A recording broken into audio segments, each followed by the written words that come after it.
नमस्कार। मैं professor M Shah अल हमीद, हिंदी विभाग, अलीगढ़ मुस्लिम यूनिवर्सिटी अलीगढ़। पाठ्यक्रम अनुवाद, आवश्यकता और स्वरूप, इसके अंतर्गत सप्ताह 8 व्याख्यान 39 अनुवाद के प्रकार, अनुवाद के आयाम।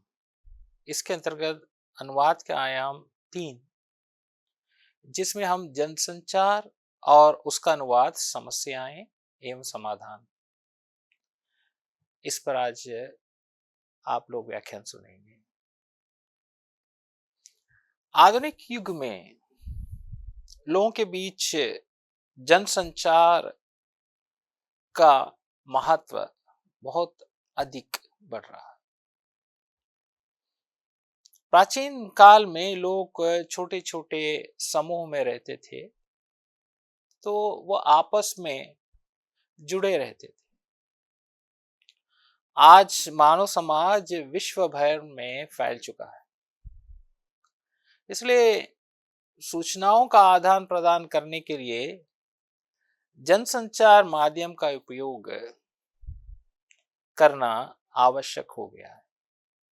जनसंचार शब्द अंग्रेजी में कम्युनिकेशन शब्द के अर्थ में प्रयोग होता है। इसका अर्थ है सूचना प्रदान करना, समाचार देना, आदान प्रदान करना और अपने विचारों को दूसरों तक पहुंचाना। संचार शब्द के लिए पहले जन शब्द को जोड़कर जनसंचार शब्द बना है, अर्थात जन के लिए सूचना या समाचार पहुंचाना है। तो अब यहां पे हम देखेंगे कि पहले सूचनाएं कैसे लोगों तक पहुंचती थी प्राचीन काल में। अगर समूह छोटा है तो ठीक है, उसमें जो नेता है या जो भी सूचना देना चाहता है वो कहीं ऊंचे स्थान पर खड़े हो जाता है। जैसे पत्थर है तो पत्थर के ऊपर खड़े हो जाए, या सब लोग जो खड़े होंगे उनसे थोड़ा सा ऊंचे स्थान पर खड़े होकर सूचना प्रदान करता है, ताकि लोगों तक पहुंच सके, लोग उस व्यक्ति को देख भी सके। आगे आगे जैसे जैसे तकनीक बढ़ती गई, वैसे वैसे इसमें परिवर्तन होता गया है। तो अब क्या समय है, आज के समय में सूचना कैसे पहुंचती है? तो सूचना जो है, प्रिंट मीडिया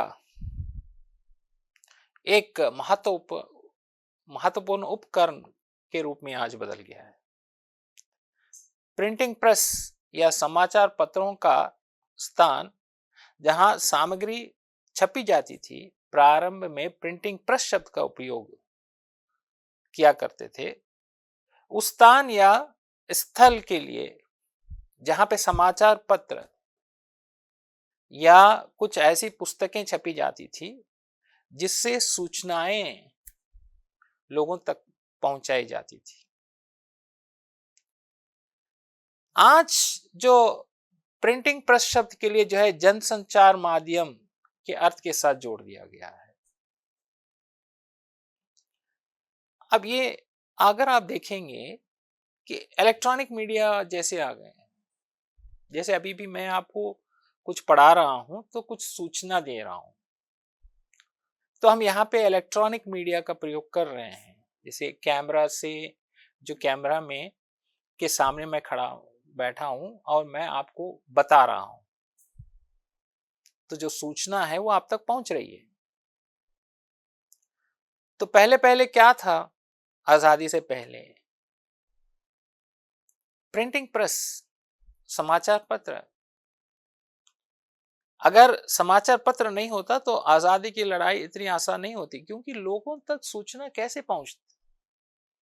पूरे भारतवासी जो हैं वो स्वतंत्रता की लड़ाई लड़ रहे थे, तो गांव के हर एक व्यक्ति तक समाचार पत्र पहुंचता था। तो प्रिंटिंग प्रेस का योगदान बहुत महत्वपूर्ण है। तो प्रिंटिंग प्रेस आज आज क्या हुआ है, आज के समय में एक जनसंचार माध्यम से जुड़ गया है, जो समाचारों को एकत्रित करता है और व्यापक स्तर पर लोगों तक सूचनाएं प्रदान करता है। इसी प्रकार सूचना का आदान प्रदान करने की पूरी प्रक्रिया लोगों के जनसंचार का हिस्सा है, जिसके माध्यम से मानव अपने विचारों और उद्देश्यों का आदान प्रदान करता है। तो अपने विचारों को या कोई महत्वपूर्ण सूचना को सभी दूसरे लोगों तक, जन तक पहुंचाने का माध्यम, एक प्रमुख माध्यम जो है वो प्रिंटिंग प्रेस रहा है, और आज के समय में इलेक्ट्रॉनिक मीडिया आ गया। इस पर हम विस्तार से आगे देखेंगे। जनसंचार का विकास मानव के विकास के साथ जुड़ा है, इसलिए इसकी परंपरा पीढ़ी दर पीढ़ी विकसित होकर आधुनिक मीडिया तक पहुंची। जैसे मैंने आपसे बताया था कि पहले कैसे रहा और आज कैसे है। लोगों के जनसंचार माध्यम मुख्यतः दो प्रकार से विभाजित हैं, एक परंपरागत माध्यम और दूसरा आधुनिक माध्यम। परंपरागत माध्यम, भारत में परंपरागत माध्यम के कई रूप हैं, जैसे लोकगीत हैं, लोक नाटक हैं, लोक कला है, लोक नृत्य है, त्योहार, उत्सव, बाजार, गीत, संगीत आदि परंपरागत माध्यम है, जिससे लोग अपने विचारों को जनता तक पहुंचाते।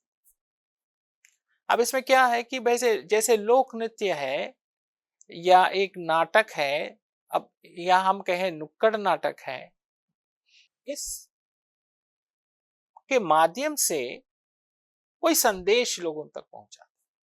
जैसे स्वतंत्रता की लड़ाई के समय बहुत सारे ऐसे लोकगीत, लोक नाटक, नुक्कड़ नाटक और गीत, संगीत, कविताएं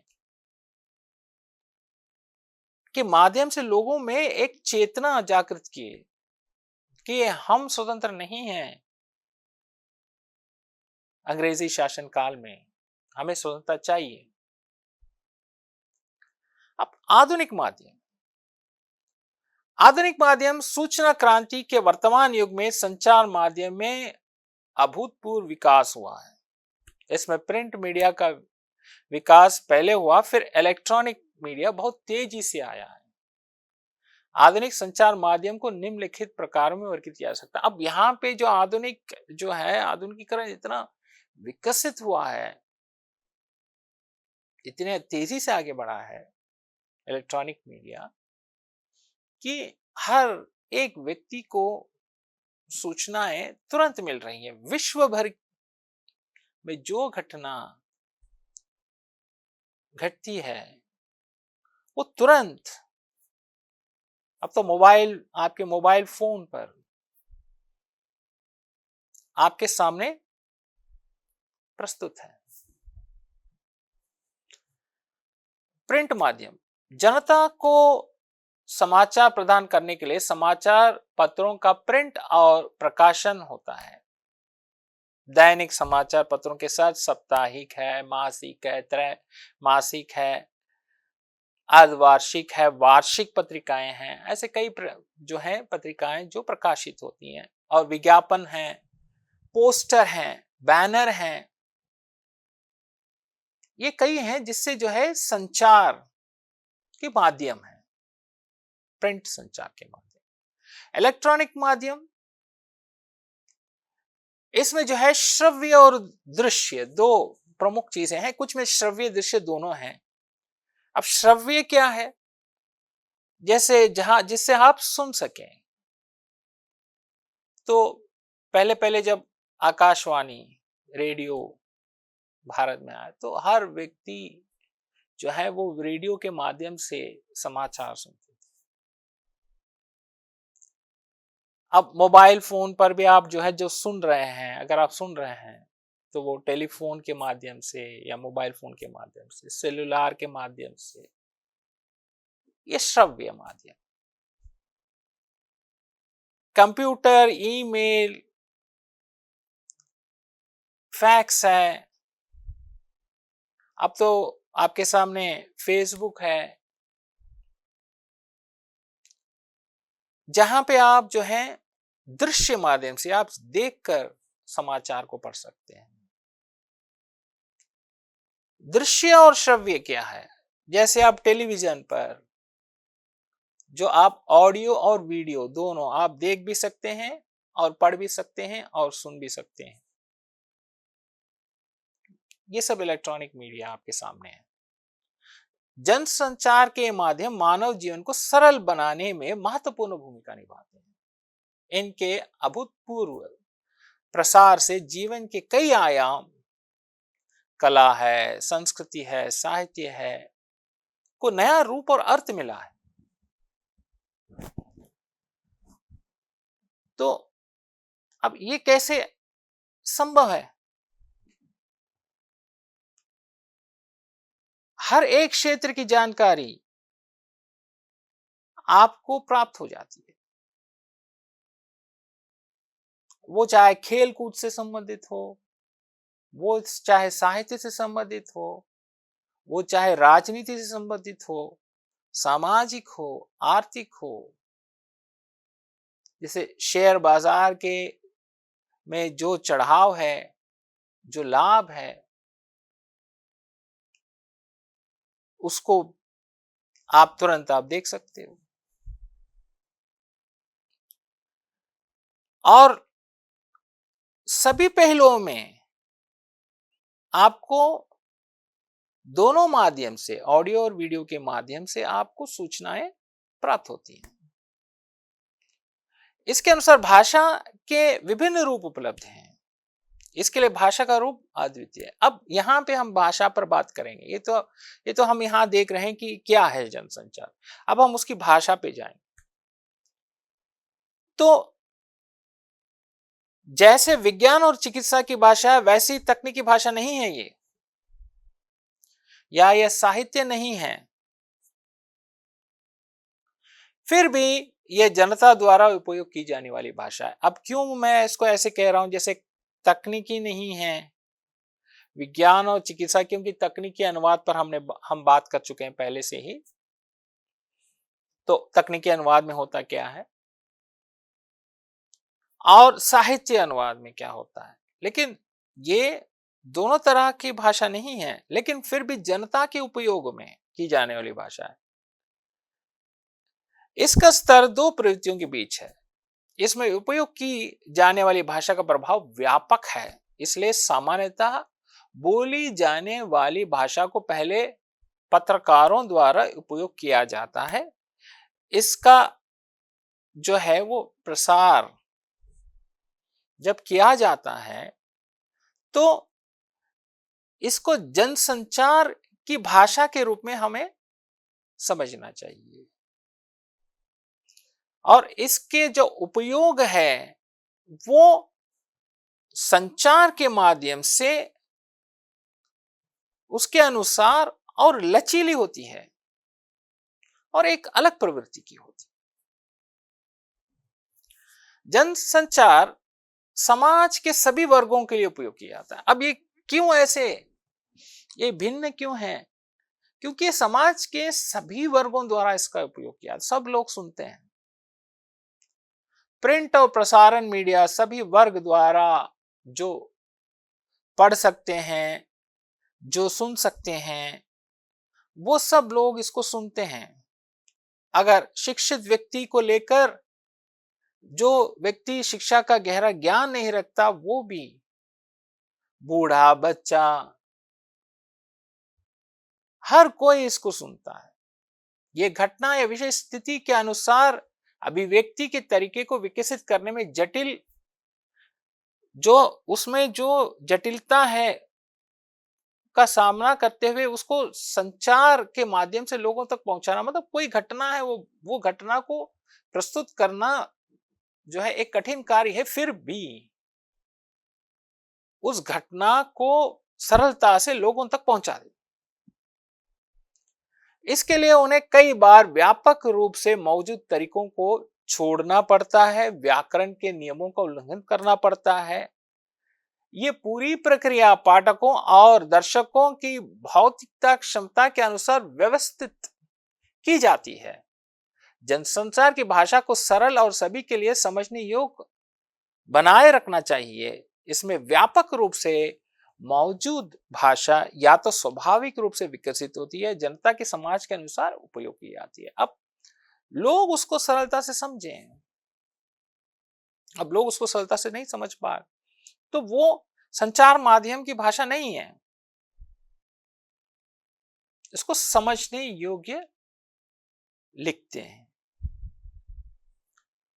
जनसंचार मीडिया की सामग्री का अनुवाद। अब ये भाषा हमने क्या देखा, अब इसकी जो सामग्री है उसका अनुवाद करेंगे तो हम उसको कैसे अनुवाद करेंगे। जनसंचार की सामग्री अनुवाद या किसी उद्देश्य के लिए और किसी पाठक वर्ग के लिए किया जा रहा है, इस पर निर्भर करता है। अब ये जो अनुवाद हो रहा है तो किस तरह के पाठकों के लिए किया जा रहा है, इस पर ध्यान दिया जाता है। वास्तव में भाषा के उपयोग के विभिन्न आयामों के आधार पर किसी भी विषय की विशिष्टता को सुनिश्चित किया जाता है। इस दृष्टिकोण से जनसंचार की भाषा भी अपनी विशिष्टता के साथ है, जो एक उपयोग के रूप में विकसित हुई है। समाचार पत्र की भाषा, रेडियो की भाषा, टेलीविजन की भाषा जनसंचार की अभिव्यक्ति के तत्व हैं। इसमें विज्ञापन, बाजार, खेल से संबंधित समाचार जानकारी अलग अलग भाषा रूप में होती है। फिल्म समीक्षा ये एक विशिष्ट तकनीक पहलू से संबंधित है, जहां जहां स्वाभाविक रूप से विकसित होने वाली मौखिकी संकलित रूप में नहीं होती, लेकिन ये विचार के साथ प्रस्तुत की जाती है। इसमें तकनीकी शब्द का उपयोग स्तर विशेष के अनुसार होता है। अब बात यह है कि किस तरह का समाचार है, बाजार से संबंधित है या तकनीक से संबंधित है या साहित्य से संबंधित है, राजनीति से संबंधित है, सामाजिक है, सांस्कृतिक विषयों पर आधारित है, तो उसके हिसाब से जो है उसके तरीके से अनुवाद होगा। तो वो समाचार उसी दृष्टि से लिए प्रस्तुत किए। इसमें कि तकनीकी शब्दों का उपयोग स्थिति विशेष के अनुसार किया जाता है। इसलिए विभिन्न मीडिया के रूपों और सामग्री के विवरण को देखते समय प्रत्येक मीडिया में विस्तार हुआ है और इसमें नई विशेषताएं आई। इस दृष्टिकोण से अनुवादक कई बार अनुवाद से संबंधित जटिलता का सामना करता है। अब आज जो अनुवादक की भूमिका है, इसमें एक महत्वपूर्ण भूमिका है। इसमें रोजगार की योजनाएं बहुत बढ़ गई हैं, रोजगार बढ़ गया है। जैसे एक टेलीविजन चैनल है, वो चाहे अंग्रेजी में मूल रूप से हो या हिंदी में हो, तो उस टेलीविजन चैनल से संबंधित जितने भी भारतीय भाषाओं के चैनल हैं, उन सब चैनलों में या उन सब जो प्रसारण में अनुवाद का प्रयोग होता है। मतलब एक ही समाचार विभिन्न भाषाओं में, एक ही सूचना विभिन्न भाषाओं में, तो यहां पे तुरंत तुरंत अनुवाद किया जाता। ये कहीं से हमें मिल गया है तो वो हम उसका अनुवाद हम करते समय हम कई और भाषाओं में करते जाते हैं। समाचार पत्र का अनुवाद, समाचार पत्र एक मुद्रित और दृश्य मीडिया है। अब यहां पे समाचार पहले क्या था, समाचार पहले सिर्फ सुनते थे या पढ़ते थे, अब दोनों हैं। जैसे समाचार बोल रहे हैं, टेलीविजन पे नीचे लिखित रूप से भी उसको आप पढ़ सकते हैं। एक विशेष प्रकार की लिखित भाषा भी है जिससे हम उसी तरह समझते हैं जैसे तस्वीर या फिल्म आदि को समझते हैं। समाचार पत्र की भाषा में शब्दों को क्रम में प्रस्तुत किया जाता है और उन शब्दों का अर्थ भी उसी क्रम में स्थानांतरित होता है। इसलिए समाचार पत्रों के अनुवाद में अनुवादक की भाषा कौशल बहुत महत्वपूर्ण भूमिका निभाती है। इसके अलावा पाठकों की समझ, विभिन्न विषयों में ज्ञान और तेजी से अनुवाद करने की क्षमता अत्यंत आवश्यक होती है। अब बात यह है कि जब आप समाचारों का अनुवाद करेंगे तो समाचार के अनुवाद में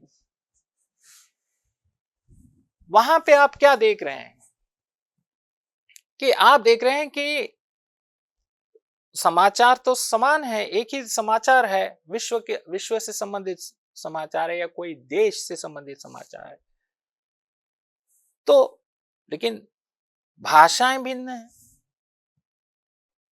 जब भाषाएं भिन्न हैं तो उसके जो लोग उसको सुन रहे हैं, उससे संबंधित, उस भाषा से संबंधित लोग हैं, तो उस हिसाब से उन्हीं की भाषा के अनुकूल वो समाचार सरलता से प्रसारित किया जाता है। तो यहां आपको अनुवादक की भूमिका महत्वपूर्ण है। जैसे शब्द चयन और वाक्य संरचना, तो ये सब जो है पत्रकार या अनुवादक की एक बड़ी विशेषता होती है। उसमें इस क्षेत्र में अनुवादक या पत्रकारों को लगातार अपनी भाषा के विकास पर ध्यान देना चाहिए। अब वो देखता है कि किस तरह की भाषा लोगों को पसंद आती है। अंग्रेजी में समाचार मिला हमें, मूल समाचार, लेकिन उसको प्रस्तुत करने में अनुवादक किस तरह की कला का प्रयोग करता, शब्दों का प्रयोग, वाक्यों का प्रयोग, वाक्य संरचना। समाचार केवल अनुवादित नहीं होती बल्कि संवाद समूह में भी होता है। भारत में यूएनआई की यूनिवर्ता और पीटीआई की भाषा नामक संवाद समूह में हिंदी सेवा होती है। इसमें हिंदी में किए गए रिपोर्टों का अनुवाद, अंग्रेजी रिपोर्टों का अनुवाद भी बड़े पैमाने पर होता है। यह संवाद समूह पहले अमेरिकी एजेंसी रॉयटर और फ्रांसीसी एजेंसी एसोसिएटेड प्रेस, रूसी एजेंसी तास की खबरों को हिंदी में या अपने द्वारा अनुदित करके फिर उन्हें समाचार पत्रों और प्रसारों संस्थाओं को भेजते हैं, और यह सामूहिक अंग्रेजी में समाचार एकत्रित करते हुए उन्हें संकलित करते हैं और उन्हें सीधे समाचार पत्र संस्था को अनुवादित करके और प्रकाशन व्यवस्था के लिए भेजते हैं। तो इसमें कई एजेंसीज हैं जो काम करते हैं। भाई एक केंद्र है, उस केंद्र में अनुवाद जो समाचार है वो समाचार वहां आता है, वो समाचार भेजते हैं और समाचार का अनुवाद होता है। अब भारतीय है तो भारत का से संबंधित कोई समाचार है तो वो वहां जाता है हिंदी का, और वहां से विदेशी भाषाओं में अनुवाद। दूरदर्शन और अनुवाद। दूरदर्शन में, अब हम दूरदर्शन की हम बात कर रहे हैं क्योंकि ये सरकारी संस्था है। दूरदर्शन को छोड़कर आज तो बहुत सारे टीवी चैनल्स आ गए हैं, तो हम उन टीवी चैनल्स से भी संबंधित बात कर रहे हैं कि दूरदर्शन से संबंधित या टीवी चैनल से संबंधित में समाचारों का जो अनुवाद होता है या रेडियो अनुवाद की तरह ही होता है। इसमें रेडियो अनुवाद की तरह उच्चरित शब्दों के आदान प्रदान को महत्व दे दिया जाता है। अब रेडियो भी जैसे पहले आकाशवाणी, ऑल इंडिया रेडियो, अब तो उसके भी बहुत सारे चैनल्स आ गए। तो अनुवादक को समाचार या लेख के साथ प्रदर्शनी होने वाले दृश्य पर यथा संभव ध्यान देना चाहिए, क्योंकि शब्दों में कहे गए विषय को दृश्य में भी कहा जा सकता है। ऐसा ना करने पर कई बार प्रसारित होने वाला विषय दृश्य के विपरीत भी प्रकट होता है। अब जहां पे दृश्य है और जहां पे श्रव्य है, वीडियो और ऑडियो, दोनों समान रहने चाहिए। मतलब देखने पे समझ में आना चाहिए कि इसी से संबंधित ये समाचार है जो हम देख रहे हैं। भाषा भी वैसी ही रहनी चाहिए। श्रव्य दृश्य माध्यम में भाषा का उपयोग मुख्य रूप से दो प्रकार के होते हैं। एक, दो या अधिक व्यक्तियों के बीच होने वाली बातचीत से चित्र अपनी कहानी या अपने विषय को आगे बढ़ाता है और इसमें दृश्य को तार्किक रूप से जोड़ने का कार्य करता है। दूसरा, दूरदर्शन या फिल्म के लिए बनाए गए दस्तावेज में या किसी समाचार को स्पष्ट करने के लिए दृश्यों का उपयोग करना या दृश्यों के माध्यम से कहे गए विषयों को स्पष्ट करने के लिए भाषा का उपयोग होता है। इसे सामान्य कमेंट्री या नरेशन कहा जाता है। तो दोनों से लेकर जो बातचीत है, जो दृश्य और श्रव्य के माध्यम के उपयोग। दूरदर्शन में अनुवाद को के दो अन्य महत्वपूर्ण क्षेत्र हैं। एक, ध्वनियांतरण और दो, उपशीर्ष। अब ध्वनियांतरण जो है वो है डबिंग और उपशीर्ष जो है वो सब टाइटलिंग। अब एक तो जो है डबिंग है, जो आवाज को लेकर है, और दूसरा जो सब टाइटलिंग मतलब नीचे जो है वो अक्षरों में दौड़ता है, अक्षर दौड़ते हैं। दूरदर्शन और फिल्म कार्यक्रमों को विदेशी भाषा में अनुवादित करने के लिए ध्वनियांतरण और उपशीर्ष दोनों का श्रव्य दृश्य मीडिया में उपयोग किया जाता है। अब कोई अंग्रेजी फिल्म देख रहे हैं आप, अब तो बहुत सारे ऐसे आ गए हैं जो प्राइवेट चैनल्स हैं जहां पे आप देखेंगे कि किसी भी भाषा की फिल्म को आप देख सकते हो। तो उसको अगर हिंदी में अनुवाद किया गया है तो समझिए चीनी भाषा की फिल्म है, अंग्रेजी में डबिंग किया गया है, अंग्रेजी में आवाज है, श्रव्य है, और हिंदी में नीचे सब टाइटलिंग है। सब टाइटलिंग मतलब जो नीचे लिखा उसके जो डायलॉग्स हैं, संवाद हैं, वो दौड़ रहे हैं। डबिंग अंग्रेजी में है और हिंदी में सब टाइटलिंग है। तो यहां पे दोनों में अनुवादक, यहां एक अलग अनुवादक है, यहां एक अलग अनुवादक है, भाषा किसी और, मुख्य भाषा कोई और है, किसी और भाषा से डबिंग और दूसरी भाषा में सब टाइटलिंग। तो यहां अनुवादक का महत्वपूर्ण योगदान है। तो इसका कारण पूरे यूरोप में उपग्रह द्वारा प्रसारित कार्यक्रमों की व्यापक वृद्धि और दृश्य श्रव्य उद्योग के लिए पर्याप्त बाजार उपलब्ध होना। इस प्रकार के अनुवाद को भाषी रूपांतरण, लैंग्वेज ट्रांसफर कहा जाता है। भाषी रूपांतरण अन्य प्रकार के अनुवादों से मुख्य रूप से चार दृष्टियों में विभाजित होते हैं। वो इस प्रकार है। अब इससे क्या है, बाजार और बढ़ गया। मतलब फिल्म बहुत अच्छी है तो वो सिर्फ चीन में देखी जाएगी ना, लेकिन जब उसका अनुवाद हो गया तो पूरे विश्व भर के लोग देख सकते हैं। जिस भाषा में वो आएगी, अनुवाद होगा, उससे जो है रोजगार बढ़ता है, लोग देखते हैं, लोगों में समझ और बढ़ती है। तो दृश्य श्रव्य भाषाई रूपांतरण पाठ के आकार से कम होगा। भाषी रूपांतरण संपूर्ण कला प्रस्तुति के एक ही हिस्से को प्रभावित करता है। इसमें टेलीविजन या फिल्म के कार्यक्रम की सामग्री में दृश्य, अभिनय, ध्वनि और भाषा का समन्वय करके एक संपूर्ण दृश्य श्रव्य कला प्रस्तुति बनाया जाता है। भाषी रूपांतरण में संदेश बदल जाता है। इसका अर्थ है टेलीविजन या फिल्म कार्यक्रम एक विशेष दर्शकों के लिए बनाए जाते हैं। अनुवाद के बाद यदि किसी भिन्न भाषा की संस्कृति के दर्शक इसे देखते हैं तो उन्हें इसका एक और मतलब मिलता है। दृश्य श्रव्य भाषी रूपांतरण में संपादकीय तत्व भी धुल मिल जाते हैं।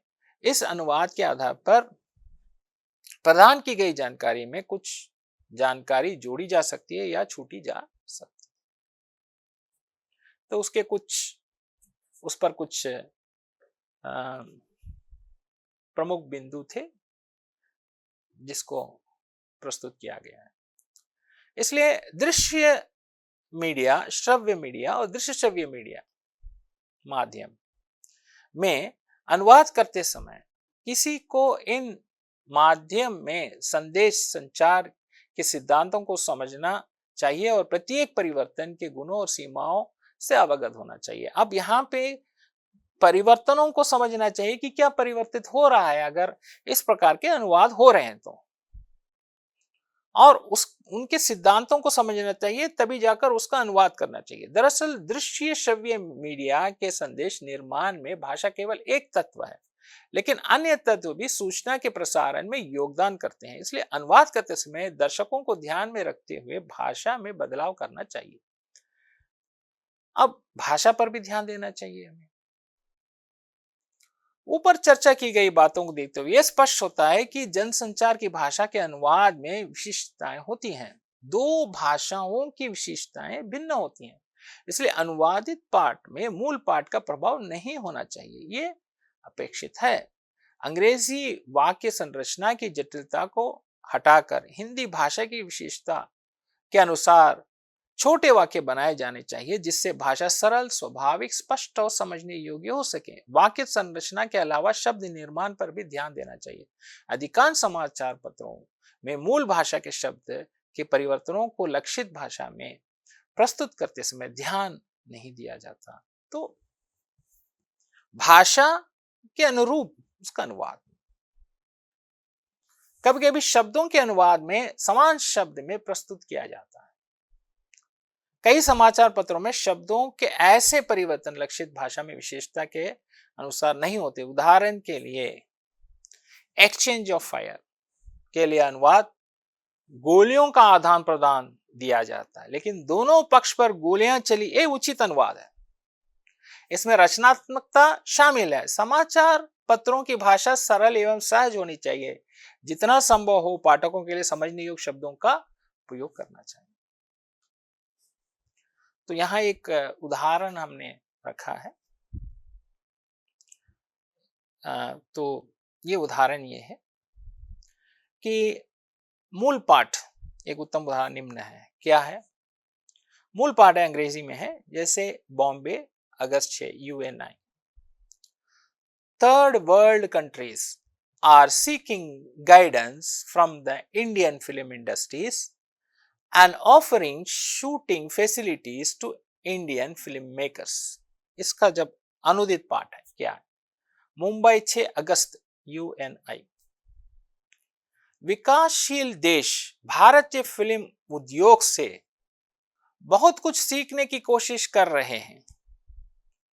विकासशील देशों ने भारतीय फिल्म निर्माताओं को अपनी फिल्में फिल्माने की सुविधा देने की पेशकश की। तो आगे फिर पढ़ेंगे, फिर इस पर हम चर्चा भी करेंगे। The Maltese Industries Minister, who met Commerce Minister Vishwanath Pratap Singh in New Delhi recently, has invited representatives of the Indian film industries to shoot in the scenic setting of the Mediterranean island। माल्टा के उद्योग मंत्री ने, जिन्होंने हाल ही में वाणिज्य मंत्री श्री विश्वनाथ प्रताप सिंह से नई दिल्ली में मुलाकात की, भारतीय फिल्म निर्माताओं से कहा कि वे मध्य सागर के उस द्वीप के मनोरम प्रकृति स्थल पर अपनी फिल्मों की शूटिंग करने के लिए आए। एक और, Zimbabwe has sought India's assistance to develop its film industries on scientific lines।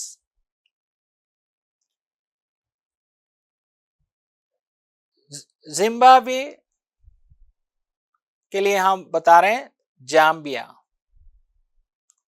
ने अपने फिल्म उद्योग को सुनियोजित ढंग से विकसित करने के लिए भारत से सहायता मांगी है।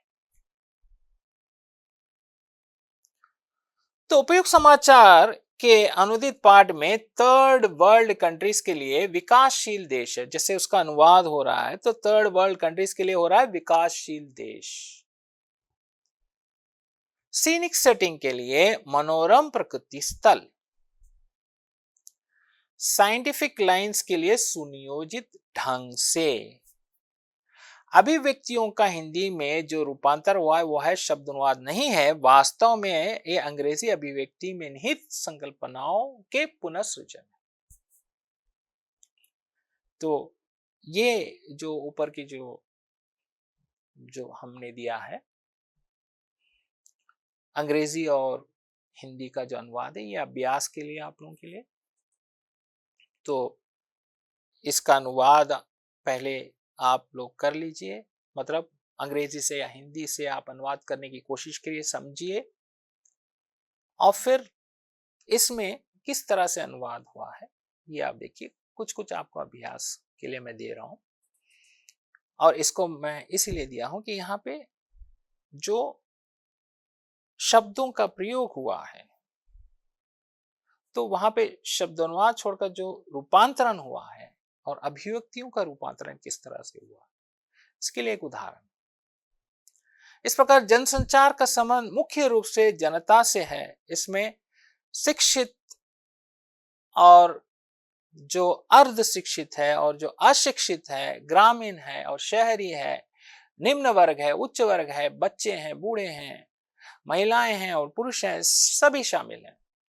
इसलिए जनसंचार के अनुवाद पाठ में शब्दों के अनुवाद के बजाय भावात्मक अनुवाद और अनुसृजन अधिक होनी चाहिए।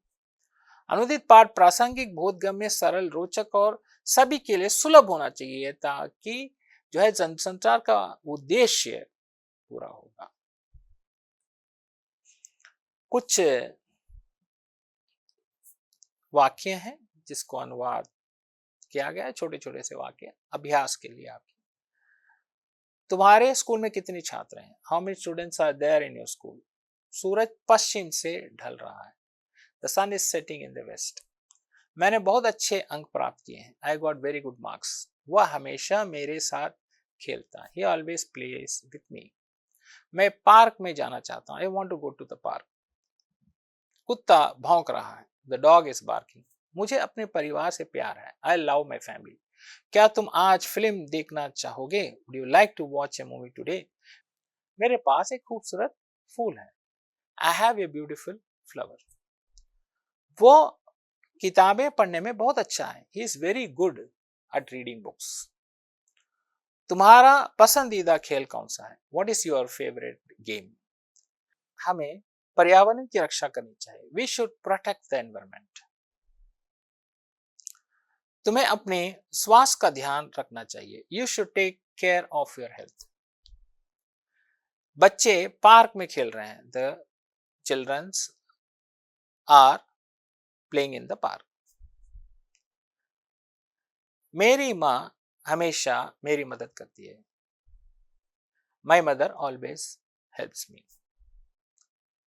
तो ये कुछ वाक्य हैं, इसका अभ्यास करिए, इसको अनुवाद करके देखिए धीरे धीरे से। और इससे पहले भी जो है मैंने कुछ दिया है, उसका मूल पाठ और अनुदित पाठ भी दिया है, उसका भी अनुवाद करके अभ्यास करिए। तो अनुवाद से संबंधित जो भी व्याख्यान हुए हैं उसमें संदर्भ के रूप में जो पुस्तक, ग्रंथ और अन्य प्रकाशन के रूप में अनुवाद विज्ञान सिद्धांत एवं प्रविधि भोलानाथ तिवारी, इनकी पुस्तक ली गई है। अनुवाद विज्ञान की भूमिका कृष्ण कुमार गोस्वामी। पृष्ठ संख्या 319 से 328 तक मैंने इस संदर्भ में लिया है। विशेष रूप से उदाहरण भी लिया है ताकि उदाहरण बहुत अच्छे रहे, तो उन उदाहरणों को भी लिया है। और प्रमुख रूप से संदर्भ के रूप में लिया है इस पुस्तक से। अनुवाद अभ्यास के लिए भी इसी पुस्तक से मैंने संदर्भ लिया है, जो आप संदर्भ देख रहे थे, और जो मूल पाठ और अनुदित पाठ दोनों थे उसमें, तो इसी पुस्तक से लिया है, इन पृष्ठों से। और अनुवाद सिद्धांत एमटीटी इग्नो 10 वेबसाइट पे उपस्थित कई अन्य प्रकाशन, इन सब से संदर्भ के रूप में सामग्री को लिया गया है, जोड़ा गया है व्याख्यान को सरल बनाने के लिए, आपको समझाने के लिए, ताकि आप अच्छी तरह से इसको समझ सकें और हमारा व्याख्यान सफल हो। मुख्य रूप से अनुवाद विज्ञान की भूमिका कृष्ण कुमार गोस्वामी इस किताब को संदर्भ के रूप में लिया है उन पृष्ठों से। तो आज का व्याख्यान ही समाप्त होता है।